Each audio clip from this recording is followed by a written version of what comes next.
Welcome to the Midnight Archive. Some stories are never gone. They are only waiting to be opened. Every night, when the heat finally left the desert, Elias climbed to the roof of his home and watched the western horizon. Beyond the last dunes, where no road was marked on any map, a single light appeared. It turned slowly through the darkness, vanished, and returned again. No one in the village believed him. The elders called it heat trapped in the sky, an old illusion that returned to fool the young. Merchants laughed and said that if a lighthouse truly stood beyond the dunes, then the sea itself would have to rise from the dead.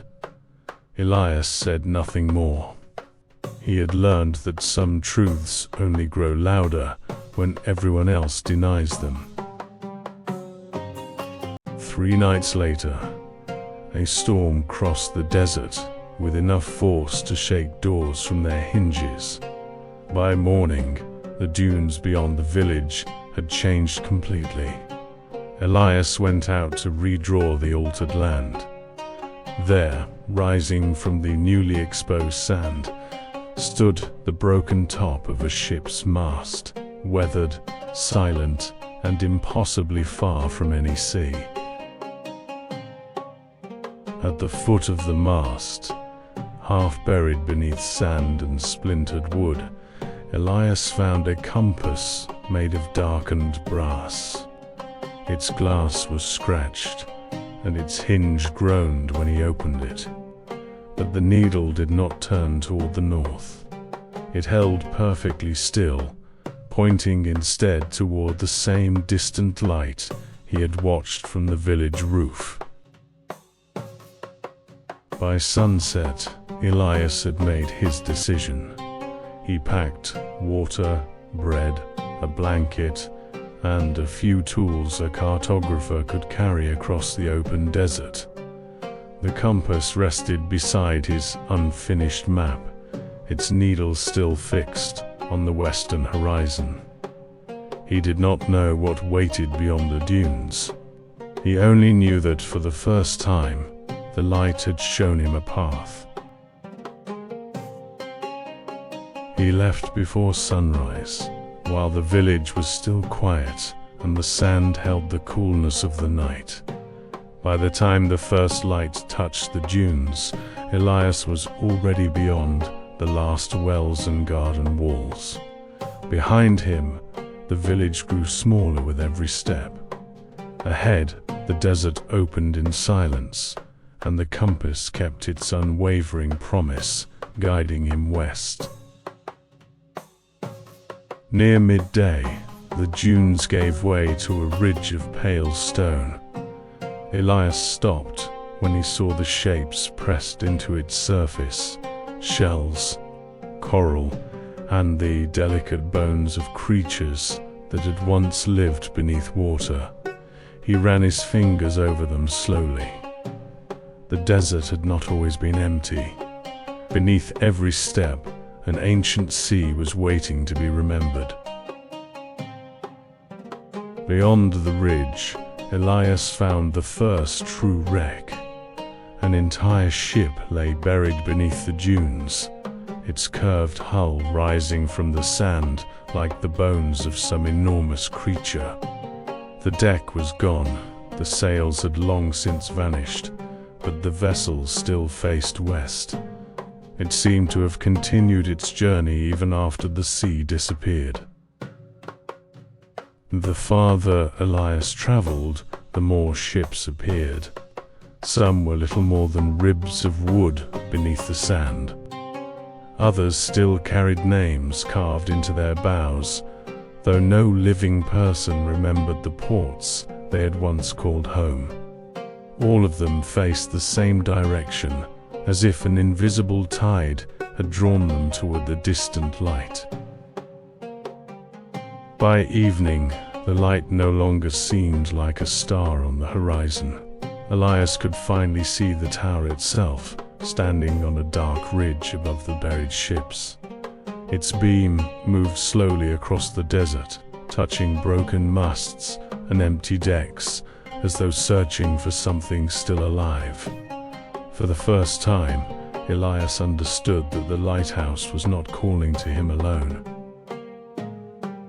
Night had fallen by the time Elias reached the foot of the ridge. A narrow stairway had been carved into the stone, winding upward toward the lighthouse door. Sand covered the lower steps, but the path had not vanished. Above him, the beam passed across the sky, steady and patient, as if the tower had been waiting for his arrival. Before Elias could knock, the door opened from within. An old man stood behind it, holding a lantern in one trembling hand. His hair was white, his face deeply lined, and his coat smelled faintly of oil and salt.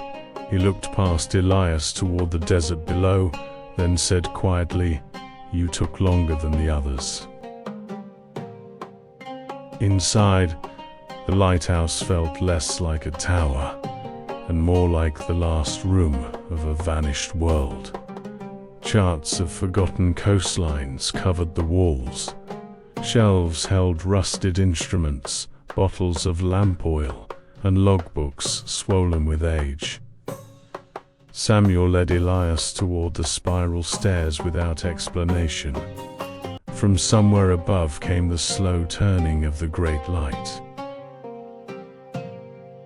Samuel told him that the sea had not vanished in a single day. Year by year, the water withdrew, leaving ships stranded farther from shore. Many never reached their ports.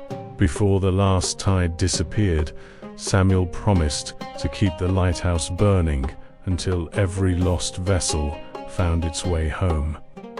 The world forgot the promise. He did not. Samuel explained that the lost ships had never stopped searching. Each night, their shadows crossed the dry seabed, following routes erased from every map. They could not see the desert, only the coastline that had once been there. The lighthouse was the final mark they still remembered, the last light between the open sea and home. At the top of the stairs, Samuel stopped. His hand tightened around the railing, and for a moment he could not breathe. Above them, the great lens continued to turn, but the flame behind it had begun to fade. Samuel looked toward the lantern room and admitted what he had hidden for years. Tonight, he no longer had the strength to reach the light alone. Elias put Samuel's arm across his shoulders and helped him into the lantern room. Under the old keeper's instructions, he filled the reservoir, opened the fuel line, and cleaned the blackened wick. Samuel's voice was barely more than a whisper, but he remembered every movement. When Elias struck the flame, the great lens answered with a growing circle of light. When the light reached its full strength, the desert began to move. Dunes rose and fell like waves beneath the moon, and the buried ships answered one by one. Pale sails formed in the darkness. Silent hulls emerged from the sand. Across the dry seabed, the lost fleet turned toward the lighthouse and began its final journey home. Then Samuel saw the final ship. Its sails were pale, its hull untouched by time, and two figures stood at the rail. One was a woman with her hand raised. Beside her was a little girl, just as Samuel remembered them. For the first time in many years, the old keeper smiled. They had not returned to him. They had finally found the way home. The final ship passed beneath the lighthouse beam and sailed toward the growing light of dawn. The woman lowered her hand. The little girl remained beside her until both figures faded with the sails. Around them, the ghost fleet vanished, one vessel at a time. The waves of sand grew still, and the desert slowly remembered its silence. Samuel sank quietly beside the lighthouse wall. The strength that had carried him through so many years was finally gone, but his face was peaceful.